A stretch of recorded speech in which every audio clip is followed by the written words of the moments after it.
ಆ ಘಟನೆ ನಡೆದ ದಿನ ಏನೋ ಮಾಧ್ಯಮದಲ್ಲಿ ಏನೋ ಒಬ್ಬ ಮಂತ್ರಿ ಆ MLA ಕೈನಲ್ಲಿ ಮಾತಾಡಿಸೋದಕ್ಕೆ ಪ್ರಯತ್ನ ಪಡ್ತಾರೆ.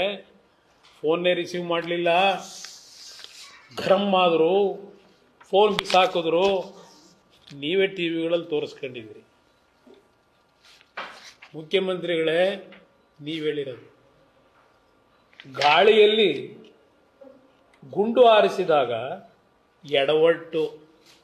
ಮುಖ್ಯಮಂತ್ರಿಗಳ ಹೇಳಿಕೆ, ಗಾಳಿಯಲ್ಲಿ ಗುಂಡು ಹಾರಿಸಿದಾಗ ಎಡವಟ್ಟು. ಬಳ್ಳಾರಿಯಲ್ಲಿ ನಡೆದ ಘರ್ಷಣೆಯ ವೇಳೆ ಸತೀಶ್ ರೆಡ್ಡಿ ಅವರ ಗಾಳಿಯಲ್ಲಿ ಗುಂಡು ಹಾರಿಸಲು ಹೋಗಿ ರಾಜಶೇಖರ್ ಅವರಿಗೆ ತಗುಲಿರುವ ಸಾಧ್ಯತೆ ಇದೆ ಎಂದು ಮುಖ್ಯಮಂತ್ರಿ ಸಿದ್ದರಾಮಯ್ಯ ಹೇಳಿದರು.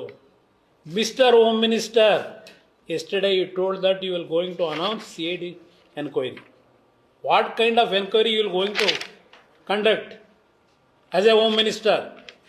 ನಿಮ್ಮ ಮುಖ್ಯಮಂತ್ರಿ ಹೇಳ್ತಾವ್ರೆ ಗುಂಡು ಎಲ್ಲಿಂದ ಬಂತು, ಆ ರಾಜಶೇಖರ್ ಗುಂಡು ಎಲ್ಲಿಂದ ದೇಹಕ್ಕೆ ಹೋಗ್ತು.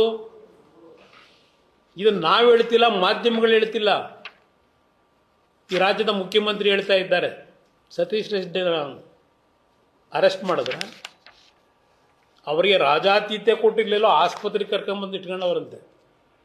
ಭಾಳ ದೊಡ್ಡ ಘನದಾರಿ ಕೆಲಸ ಮಾಡೋವ್ರೆ ಅಂತ ಸರ್ಕಾರದ ವತಿಯಿಂದ ಅವರಿಗೆ ಚಿಕಿತ್ಸೆ ಇಲ್ಲಿ ಕರ್ಕೊಂಬಂದು ಸಮಗ್ರ ತನಿಖೆ ನಡೆಸಲು. ಏನು ಸಮಗ್ರ ತನಿಖೆ ನಡೆಸ್ತೀರಿ ಸಿದ್ದರಾಮಯ್ಯನವರೇ? ಸಮಗ್ರ ತನಿಖೆ ನಡೆಸಲು ಹೇಳೋರಂತೆ, ಸೂಚಿಸಿದ್ದಾರಂತೆ. ಗನ್ ವೇಳೆ, ಘಟನೆ ವೇಳೆಯಲ್ಲಿ ಗಳಿಸಲಾದ ಗನ್ ಯಾರಿಗೆ ಸೇರಿದ್ದು ಎಂಬ ಬಗ್ಗೆಯೂ ತನಿಖೆ ನಡೆಸಲು ಸೂಚಿಸಲಾಗಿದೆ. 4 ದಿನ ಆಯಿತು, 5 ದಿವಸ ಆಯಿತು ಇವತ್ತಿಗೆ.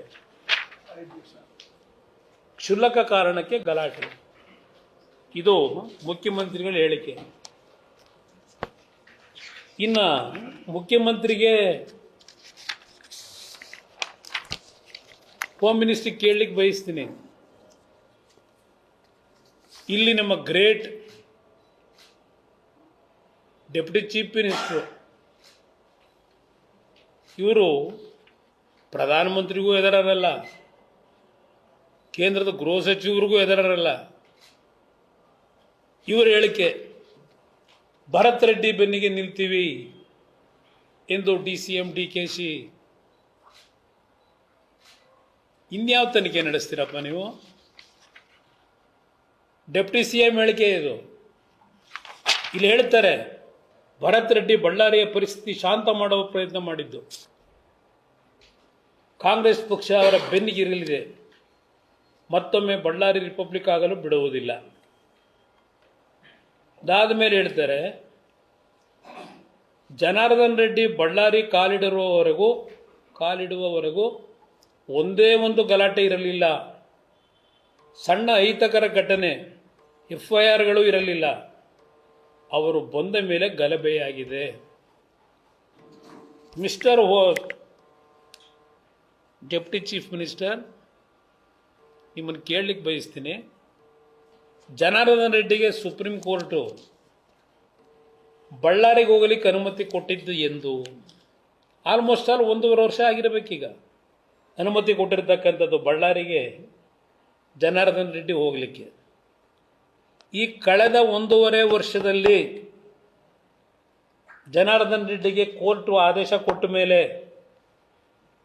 ಅವರು ಏನು ಬಳ್ಳಾರಿಗೆ ಹೋಗಿದ್ದಾರೆ 1.5 ವರ್ಷ, ಎಷ್ಟು FIRಗಳು, ಎಷ್ಟು ಗಲಭೆಗಳಾಗಿದೆ ಜನಗಳ ಮುಂದಿಡಿ. ಇದ್ರ ಜೊತೆಗೆ ಅವ್ರು ಬೇರೆ ಹಿಮ್ಮೇಳ, ಹೋಮ್ ಮಿನಿಸ್ಟ್ರು.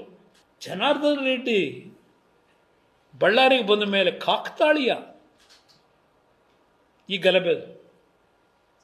ಅವ್ರ ಹಿಮ್ಮೇಳ ಇವ್ರ ಜೊತೆಗೆ ಇರ್ತಾರಲ್ಲ, ಅದೆಂಥದ್ದು ನಿಮ್ಮ ಹಳ್ಳಿಲಿ ಮೊದಲು ಭಜನೆ ಮಾಡೋಕ್ಕೇನೋ ಬರೋರಲ್ಲ, ಆ ಹಿಂದ್ಗಡೆ ಇದು ಹೇಳ್ಕೊಂಬ ಎಂಥದ್ದು ಬರೋರಲ್ಲ, ಹೇಳ್ಕೊಂಡು